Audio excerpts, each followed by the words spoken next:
We need some coffee first.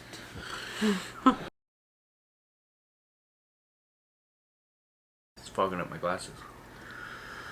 Is really hot. What's going on, YouTube? I'm John, and this is Morgan with Longhaul Lifesavers, and welcome to another episode of Finally Friday. Woohoo! We made it to the weekend, and I hope you all are warm and have power and water and heat.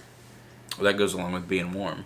You would have to have heat to be warm. Well, no, like outside. Preferably, I would like to be in Florida right now or on an island. How come Florida got to escape like the whole country? Have you seen the map of like the whole Arctic? No. When you do your hand like that, it does a shadow on my face. That's better lighting. So if you've been sleeping under a rock, there is a massive snowstorm everywhere. Even Texas got a lot of snow. We got a lot of snow back home. My dad sent me a picture and it was, I think he said like 2 feet or something like that. I don't remember. But a lot of snow everywhere. We thankfully don't have any in Alabama, so. We got about 7 or 8 flurries. Yeah, and I'm all about that, so. Me too. So speaking of snowstorms, I think it would be important for us to talk about RVing in the winter. I am seeing all sorts of crazy information being passed around on the internet right now. I guess I'm no expert. He's no expert. But I can tell you, we have now successfully made, is this our 6th winter in an RV? Yes. We have lived in negative temperatures in an RV. And we have never once had our pipes freeze. We haven't. So I would consider... I also did a lot of work to make sure that we weren't going to have these freeze. I understand that, but there's also extra steps that you can take to ensure that you don't ever have pipes freeze. And one of the biggest myths out there, and this is something that translates from housing, like people drip their faucets in a house, that's okay.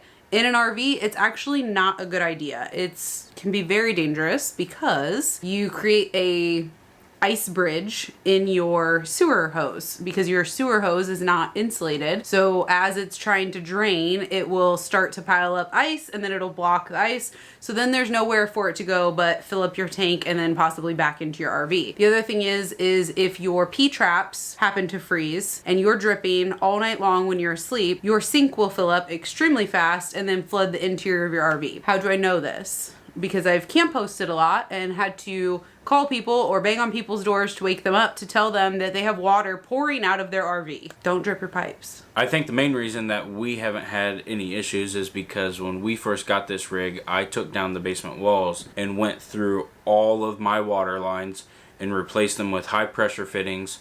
And then I also insulated all of my lines. That helps a lot. But that is time and money and depends on how bad you don't want your water to freeze. The other thing that helps is we have a enclosed underbelly. It is heated also. So a big thing that I see people do is use electric space heaters in the winter and not their furnace because they think it's going to be cheaper. In the long run, once things burst and you have water damage, it's actually way more expensive to use electric heaters. So you can use electric and like your fireplace, things like that as supplemental heat, but don't use that as your main heat source. You don't want to use that as your main heat source because if you do have a heated underbelly, that electric heat isn't getting to the underbelly. What forces that heat in, your forced heating, which is your propane. So if you use that, you can heat your underbelly with it. If you don't have a enclosed underbelly, really cheap solution would be skirting it. And you can use literally anything to skirt your RV, foam boards, or you can get tarps or canvas. I mean, you can skirt with anything.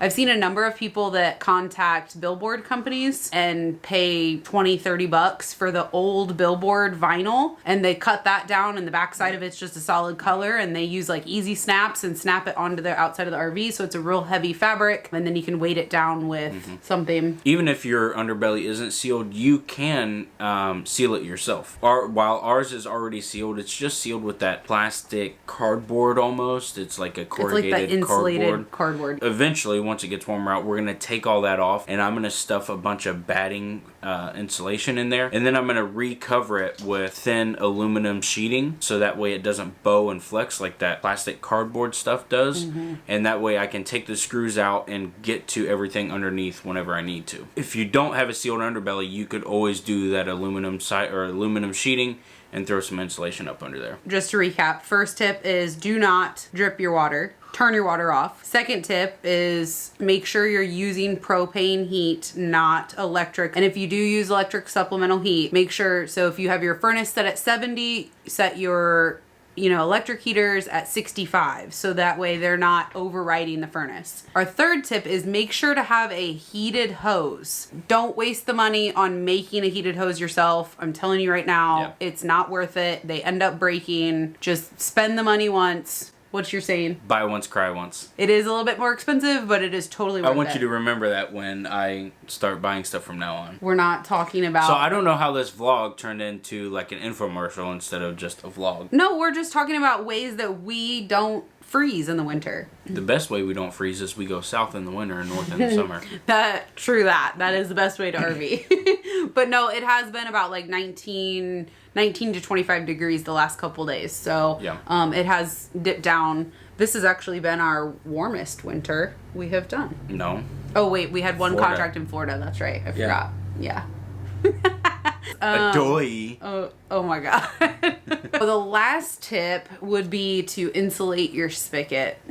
So many times I see people just hook up that heated hose and they're like, oh, I'm good to go, not thinking anything of that heated spigot. And the park we are in right now, I don't know why on earth they designed it this way, but the water spigot's about 3 foot out of the ground. Tell them what you did to... I got the insulation wrap, which is like a thick foam that goes around piping. I put 2 layers of that on there and zip tied it together. And then for the actual nozzle, the spigot that actually comes out where you get your water, since it wasn't perfectly round, I couldn't put any of those over it. So I got a little section of the heated coil, I guess is what, I don't know what I thought you heat taped the whole thing. No, I didn't heat tape the whole thing. Oh. Yeah. So it's a little plug-in coil that heats up after it drops to a certain degree. So I wrapped that around the spigot since it was an odd shape, and then I just took a little, like a 1-inch thick insulated bag and cut a hole in the top of it and slid it over that and zip tied that together. You gotta kind of MacGyver some of this stuff. I also see a lot of people tell you to use hair dryers when things freeze. Don't use it on the spigot at all. Yeah, you can crack the spigot doing that, so... Yeah, because a lot of the shutoff valves are either brass or plastic, and when it goes from that extreme of a temperature really quickly, you can crack those brass fittings or those plastic fittings in there,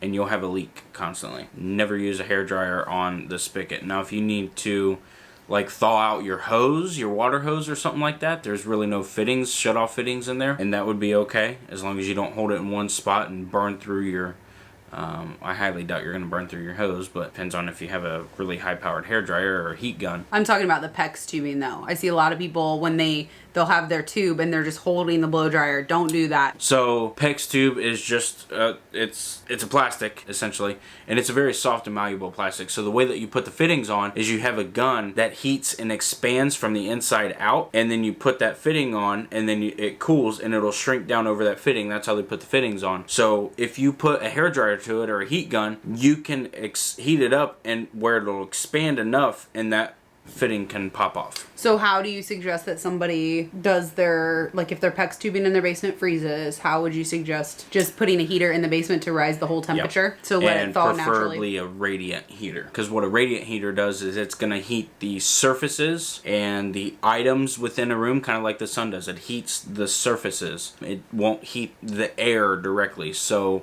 with forced air heat, or like a ceramic heater with a blower, something like that, it's going to heat the air first, so it's going to take a lot longer to get up to temperature. So if your water lines are frozen, then it's best to have a radiant heat source in there, so it's going to heat the items first, not the air. If you don't want this to ever be an issue, take down your basement walls and insulate all your water lines and all of your fittings, so that you won't have to worry about it in the future. And you can get like the insulation that I put on our water lines is good to -30. And I highly doubt we're ever going to be in that colder temperatures, but if we are, we're ready for it. The other thing too is if you're looking to buy a new RV, in the market to buy an RV, and you are going to be living in it, or you're going to be doing winter RVing, make sure that you're not just buying what they call the Arctic package. Make sure it actually is an enclosed underbelly, that it is a heated underbelly, that you have heated holding tanks. That's another thing for us, that we do have heated holding tanks. So for example, the last 4 days we were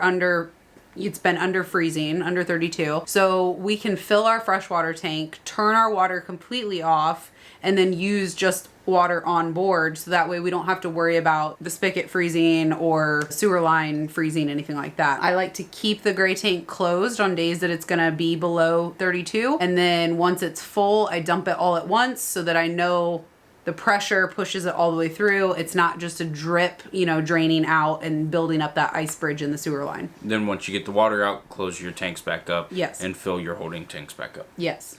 We finished painting. Let me rephrase that. John finished painting. Finally. It felt so good to throw away those stupid paint cans that we've been hauling around for the past 6 months and all the stupid paint brushes. And I had just enough painter's tape and I got to throw all that away. Oh, yes. And we're never painting again. Well, it's done now. Forever. Yeah. Forever. Actually, ever. I was kind of thinking that no, we should the fuck you were. No. We have a new change of scenery here. Yeah. If you missed last week, this little table back here, check out the video here for you. That's the little antique find that we repurposed and are using that as a shoe storage. Catch-all, yeah. Pretty much, yeah. Very convenient. Tomorrow, our friends are going to be here. And they are crazy. They're driving all the way from Fort Wayne, Indiana. Through all the snow. Through all the snow. Yep. All the way down. And this is actually going to be their longest trip they've ever taken with their RV. So shows you how much they love us. Yes. I feel really special. Because I wouldn't have done it. I'd be like, nope. I'm staying home. Yeah. I feel really special. But I'm really excited for them to see them and hang out with them for a week. And it'll be his birthday while they're here. And yep. Not John's birthday, our friend Mitch. Yep. So I think we're maybe going to go to the zoo. We are. Maybe. Would you rather do, but they have kids. We have to do kid things. Would you rather go to the zoo or to one of those trampoline place? Oh, really? Yes. How old are you? I don't care. Zoos are stupid. They are the dumbest thing anyone has ever created. If you've seen one zoo, you've seen them all. No, that's not Yes, true. it's all the same animals that are just laying around. They're not doing anything. No, some of the places are cool. But I did get on the zoo's website here, and they have, like, so much of it is closed, which I don't understand. No. Turn on National Geographic, and you'll get to see a tiger eating a zebra. That's way more exciting than watching it lay on a rock. I'm just saying. I like the exhibits that have active animals. I've never been to a zoo with like the active monkeys. Animals. All they do is sit in the trees. Oh, you've never been to the Fort Wayne Zoo. If anybody, if you're ever passing through Indiana, the Fort Wayne Children's Zoo is actually an amazing zoo. No, it really is. There is no amazing zoo. Nope. First of all, you've never been to the San Diego Zoo. That's amazing. What's your favorite zoo? None. No, I'm not asking you. I'm asking them. Drop a comment and tell us. What's your favorite zoo in the country? Because I like to go to zoos. I always hated when our school did field trips to the zoo. Like, could you not pick anything else? Why are we going to the zoo? Whatever. But see, I don't like zoos from the fact that, like, they breed them in captivity. I like sanctuaries a lot better where, you know, they're injured animals and they can't be out in the wild and, like, we've saved That's even worse. They're injured. They're definitely just laying around. Well, but... What's the point of that? I have no problem paying to help those injured animals. I know. John's over here like, that's Darwinism. You know what you do with injured animals? Kill them.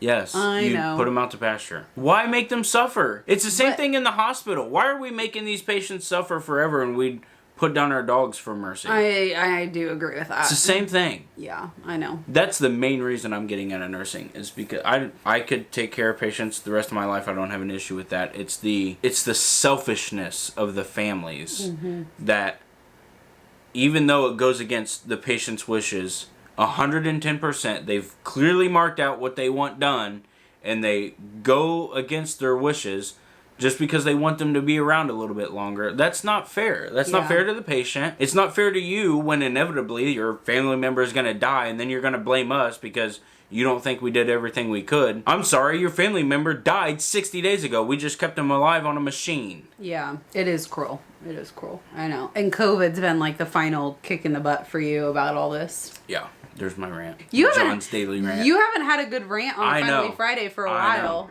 Yeah. I know. It's been a minute. I don't remember who it was, but somebody said we should do episodes where I just rant the whole time. Yeah. I told John he should start his own TikTok account because he can do his 1 minute rants every day. Ooh. Or we could just do it on here. You can do 1 minute rants on here. What should be my first rant? There's so much to choose from. But the issue is I feel like if you really got going on 1 minute rants, it would just be like, beep. Because I wouldn't be able to edit out because you would get a little too heated. It sounded like a parental advisory Eminem song. In the early days when he was good. Right. So John has 2 days off, and I made him do spring cleaning with me today, even though... I don't know why she can't do this shit when I'm at work. I couldn't... Okay. I couldn't get the ladder inside the RV, and I needed because I couldn't lift it up off the ladder. It's all of 4 pounds. I couldn't get it off that ladder outside. Why? Because my back. Just leave me alone. Okay, Grandma.